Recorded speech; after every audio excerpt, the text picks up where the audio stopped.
Саламатсыздарбы кесиптештер. Көпчүлүктүн суроосу боюнча кыргызча да айтып берели. Дрон тууралуу кайсы документтер керек, кандай окуш керек, каяктан регистрацияны өтүш керек. Дронду регистрация кылыш үчүн каяктан жасайбыз? Аны Кыргыз жарандык авиация мамлекеттик агенттигинен, кыскартылып айтканда ЖАМА. Экинчиси, кайсы салмактан өйдө башталат? 250 граммдан өйдө баардыгын регистрация кылышыбыз керек экен. Кимдер жасай алат? 18 жаштан өйдө Кыргызстандын жарандары. Кайсы документтер керек? Эң биринчиси паспорттун копиясы, 3 сүрөт. Биринчиси дрондун ички тарабында күмүш түстөгү серийный номер деп коет. Ошону тартасыз крупный план менен. Экинчиси дрондун өзүн ачып туруп. Үчүнчүсү дронду оператор менен чогуу 3 сүрөт кыласыздар. Анын размери 9-12 болуш керек. Электронный вариант болот. Ошондой эле матовый кагазда да чыгарышыңыз керек. Аны кийинкиге айтып берем. Ошондой эле медсправка 083 жана 21-жылкы инструкцияда биринчи приложение деген бар, орусчасы. Ошону толтуруп туруп cow.mail.cow жөнөтөсүздөр. Электронный вариантта ушу документтердин баардыгын. Эң акыркысы бул сатып алуу жөнүндө чек. Магазинден баягы дрон сатып алганда ошо чек аласыздар го, ошондагы электронный сканер кылып жөнөтөсүздөр. Бул дронду регистрация кылууга. Жана айтып кеткендей, матовый кагазга чыгарганда эмне керек дегенде, 21-жылкы инструкцияда алар күбөлүк бериш керек экен. Бирок ал кийинчерээк болот дейт. Азыр мисалы 1 айдан кийин дрондорду баягы контролдогон, башкарган закон 1 айдан кийин жаңыланып, толукталып чыгарылат экен. Ошол убакта биз экинчи приложениени толтуруп беребиз. Ошондо бизде свидетельствого ошо сүрөттү чаптап туруп, печать басып берет. Азыр болсо биринчи приложение менен иштеп атабыз. Ал убактылуу регистрация кылынды деген маалыматты эле берет. Дронду регистрация кылдык. Андан тышкары окушубуз керек. Каяктан дегенде, Бишкекте авиационный институт деген бар.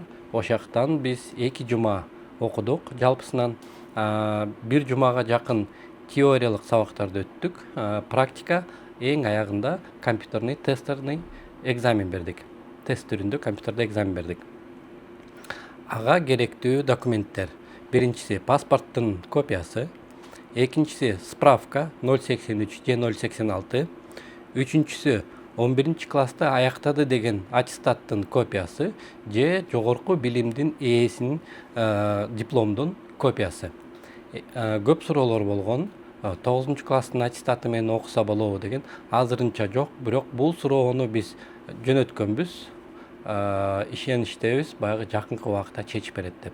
Экинчиси, окуу канча убакыт алат десеңиздер, 2 жума же 72 саат. Мен айтып кеткендей, теория, практика, анан тестирование.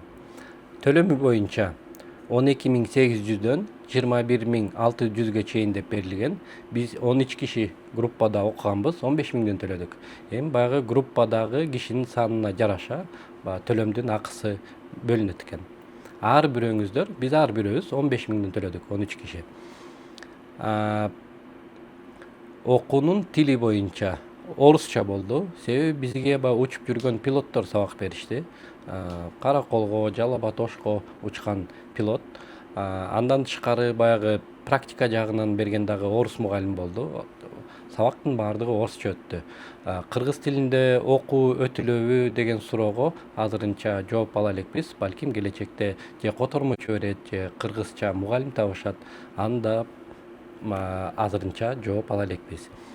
Кийинки суроо, башка аймактагылар кандай окуса болот? Мисалы, Оштон, Жалалбаттан жазышкан, башка биздин областтардан жазышкан. Азырынча ага да жооп ала элекпиз. Жаңы жылдан кийин балким ошо мугалимдерди же региондорго, областтарга жөнөтөт, же болбосо онлайн сабак кылабы. Анда сурап жатабыз. Биздин кесиптештерге колдон келишинче жеңилдетилген түрдө өтүп бериңиздер, жасап бериңиздер деп. Ошондой эле биз сертификатты алганбыз. Сертификаттын мөөнөтү 2 жыл экен. 2 жылдан кийин кайра барып, тест өтүп, анан кийинки дагы 2 жылга узарталат экенбиз. Ошону да сурандык элек, узунураак кылып берсеңиздер, балким 5 жылга эң аз дегенде деп. Үчүнчүсү, уруксаат менен учушубуз керек экен. Мисалы шаарларда учканда Бишкекте болобу, Ошто болобу, мэриядан уруксаат кагазын алышыбыз керек экен жана ГКМБден уруксаат кагазын алышыбыз керек экен. Эми мисалы биз уруксаат баягы жолдогондо, суроо жолдогондо алар 14 күндө жооп берет. 30 күнгө чейин баягы узартылган убакыт алар закондо каралган да. Бизде 3 күн мурун, 1 күн мурун заказ түшсө кандай болуп калат деген убакытта биз да ошондой баягы суроолорду жолдогонбуз. Мисалы 3 күн мурун бирөөлөр тартып бер десе, клиент келсе, анда кандай кылабыз? Ошон үчүн мисалы уруксаат кагазын биз 14 күндө эң эрте дегенде узарып кеткенде 1 айга чейин жообун күтөт экенбиз. Ошон үчүн баягы уруксаат эмес, кабарлоо катарында биз информация берсек, учсак, ошо биз үчүн туура болмок, жеңил болмок. Себеби 3 күн калганда же 2 күн калганда бизге мындай заказчик келсе, биз анда кызматыбызды кыла албай калабыз деп өзүбүздүн пикирибизди билдирип атабыз. Үчүнчүсү, албетте баягы стратегический объекттер бар. Мисалы буга чейин жазган адамдар, дрондордун алып ийген кесиптештер 80% Бишкектеги ак үйдүн жанынан учушкан экен.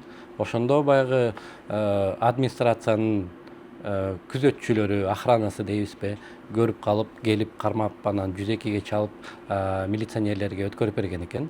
Ак үй дагы ККНБнын зданиялары баягы стратегический объекттерге кирип калат. Ошон үчүн кесиптештер анын жанында учпаңыздар.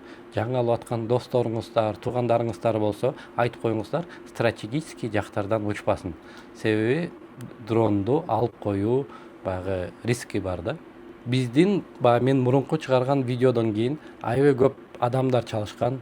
Ошол эле убакта мамлекеттик ишканалардан да чалышкан. Ошон үчүн биз мондай свидетельстволорду биринчилерден болуп алдык. 13 киши окуп бүтүп, тесттен өтүп, практикадан өтүп, биз алып атканда жаңы жылга чейин 3-4 поток толук дешти. Көбүнчөсү ошо эң биринчиден болуп, мамлекеттик кызматкерлер окуудан өтүүгө барышкан экен. Кийинкилер эми жаңы жылдан кийин набор кылат экен. Эгер ошо окуйм десеңиздер, эртерээк баягы заявление жазып, алар группа топтошот. 15 киши толгондон кийин сизге кабарлап туруп, акчаңыздарды төлөп, мен айтып кеткен документтерди ага чейин даярдап койсоңуздар, өткөрүп, окуудан өтөсүздөр. 2 жума окуп, теория, практика, анан тест берип туруп, Кудай буйрса, сиздер да ушундай официальный, сертифицированный оператор дрона болуп каласыздар деп ишенемин. Эгер сурооңуздар же сунушуңуздар болсо, жазыңыздар. Биз болсо ошо тиешелүү органдар менен байланышып, биздин кесиптештер үчүн иштээси оңой, жеңилдүү жана мазмундуу болууга аракет кылабыз.